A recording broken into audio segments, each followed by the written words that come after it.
Tiga pemuda di Kabupaten Jember diamankan polisi setelah diduga melakukan penganiayaan terhadap seorang pria yang tengah bertengkar dengan pasangannya di depan pagar indekos.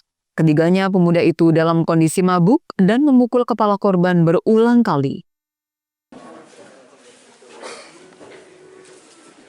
Nasib sial dialami tiga pemuda tersebut berinisial GPU 20 tahun, JML 21, dan EK 27 tahun yang diamankan ke Mapolres Jember.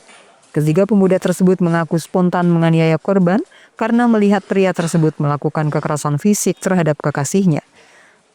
Mereka beraksi secara spontan setelah melihat dugaan kekerasan terhadap perempuan. Dalam kejadian tersebut, GPU menjepit kepala korban dengan tangannya. JML memukul kepala korban berulang kali dan EK menendang tubuh korban. Ketiganya disebut dalam kondisi mabuk saat kejadian dan tidak mengenal korban maupun pacarnya. Atas perbuatannya, ketiga tersangka dijerat pasal 170 KUHP tentang tindak kekerasan secara bersama-sama dengan ancaman pidana penjara paling lama 5 tahun 6 bulan.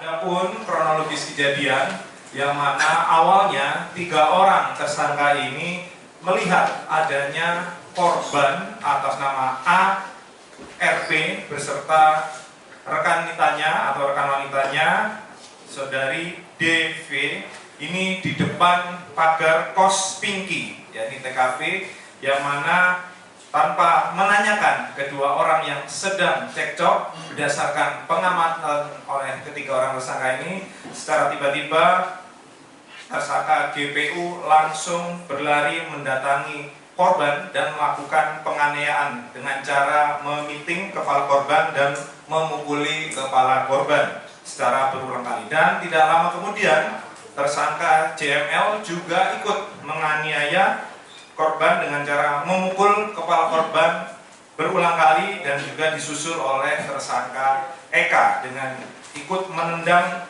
hingga mengenai badan korban. Para tersangka ini melakukan perbuatan secara spontan dikarenakan melihat kekerasan fisik kepada perempuan antara korban ARP dengan pacarnya, yakni saudari DV, sehingga kepada ketiga tersangka ini kita kenakan pasal 170 KUH pidana dengan. Hingga kini polisi masih belum memeriksa korban terkait dugaan kekerasan terhadap pacarnya karena belum ada laporan resmi. Lutfi Kurohman, JTV.